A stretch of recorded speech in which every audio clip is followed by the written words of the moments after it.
Fish and chips make me so happy. I'm showing you here how to make it restaurant style. You desire to make it crispy. You'll make these with me, and I show you the tricks of the restaurant style beer battered fish.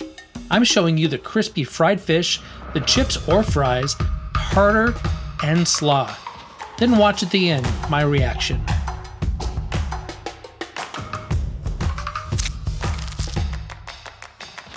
These are golden and crispy, and the cod is so soft inside. Watch my reaction in the end when I taste it with tartar and ketchup.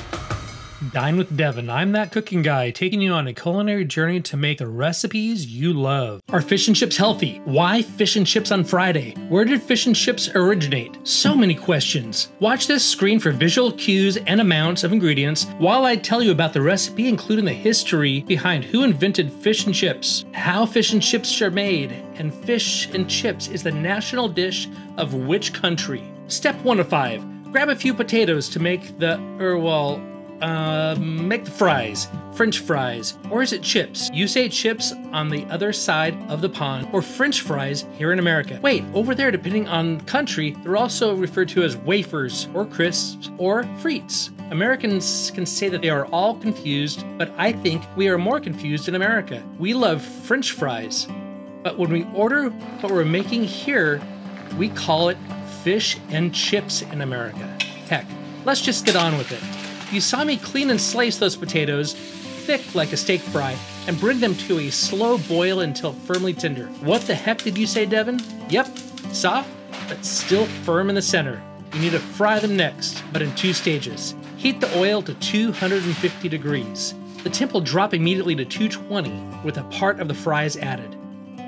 The fries are cooked this way to achieve that perfect fry consistency. Fluffy and soft on the inside, and crispy golden brown on the outside. The way fries are meant to be. This is the way. After that brief 1.5 minute fry, drain and cool it in the freezer again. Step 2 of 5. Why is tartar sauce the perfect companion to fish and chips? The acid, the sweetness, the creaminess? Yes to all of these. I prefer hamburger relish because of its whole sweetness it achieves from the addition of tomato. You can use dill or sweet relish if you choose. You can even chop some pickles and add them with some pickle juice. Taste what you're making and adjust it. I decided to add more relish. Then with a final taste, I realized I forgot to add the vinegar. What the heck? I use apple vinegar here, but I like rice vinegar also, in this and many other dishes. Step 3 of 5. Making the batter right is the make or break of this recipe. It is 2 parts. First, straight flour, and the other part, the wonderful beer batter. We use the flour first to stick to the fish. Then the wet batter has the flour to stick to. The second bowl is the beer batter, with a light beer and a few ingredients. Let it sit to allow the flour to absorb into the beer. It should end up like a thin pancake batter. If it's too thin, add a few pinches of flour or a few drops of water if it's too thick. Back to the fries. This is where we start cooking in this video. Step 4 of 5 is cooking the fries and the fish. Heat the oil to 400 degrees. Be an ace and add only a small amount of fries or the temp will drop fast, leaving you with only limp fries. And that is botched. Cook them for about 3 to 4 minutes. When done, drain well on a paper cloth to absorb the oil and add your spice right away. Salt and pepper is good enough. In another video, I'll even show you our famous fry seasoning. That's smart. Let's see if these are any good.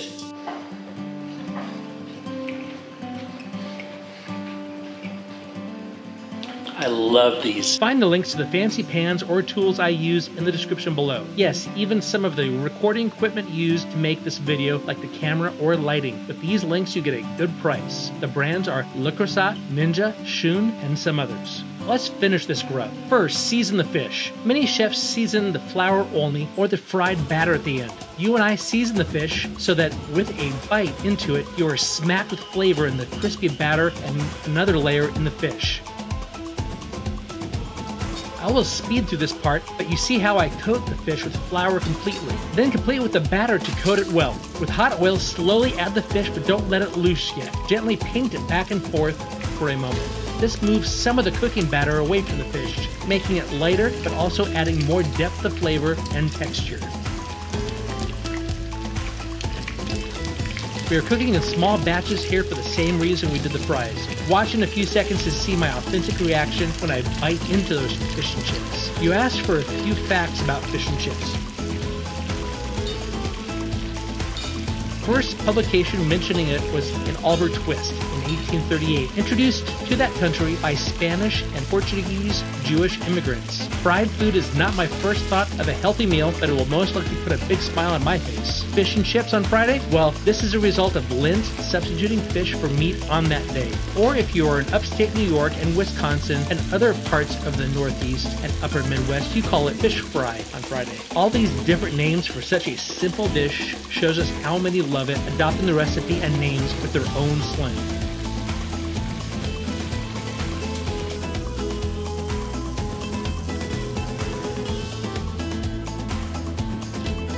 Take some of this fried fish and add some of that tartar sauce to it. Then I'll dip it in with the ketchup.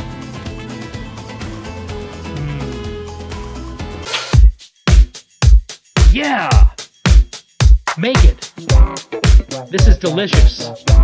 Make sure you see the next video here.